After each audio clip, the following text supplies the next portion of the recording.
আসসালামু আলাইকুম দর্শক, এটা আমাদের 150 শতক জলকরের একটি পুকুর। এই পুকুরে আমরা এবার বাংলা মাছের সাথে মিশ্রভাবে দেশি ট্যাংরা, রাইক এবং কিছু পাবদা চাষে দিয়েছিলাম।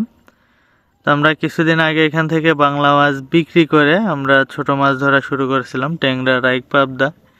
তো আমরা জাল টেনে মোটামুটি পাবদা এবং রাইক বিক্রি করে ফেলছি। আমরা এখানে 150 শতকে 1,50,000 দেশি ট্যাংরা দিয়েছিলাম। এখন এটা কতগুলা টিকছে আসলে বলা যাচ্ছে না।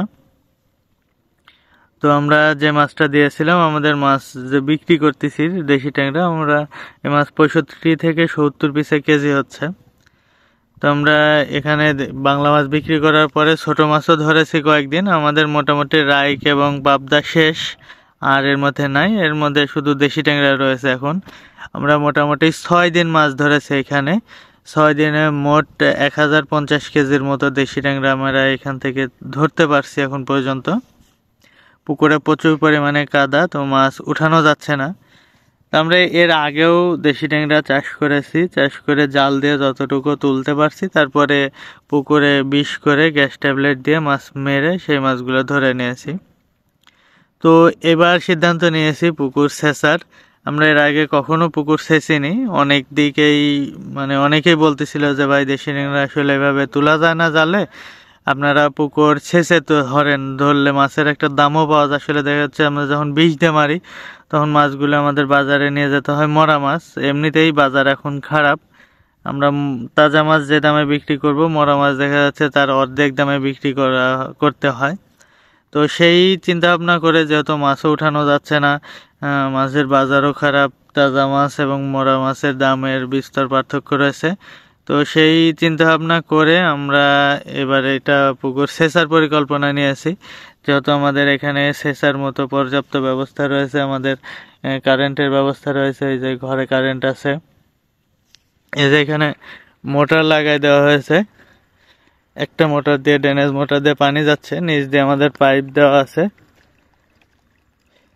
এই পাইপের মধ্যে লাইন দিয়ে দিয়েছি, আর ওই পাশে জল আছে, আমি দেখাচ্ছি।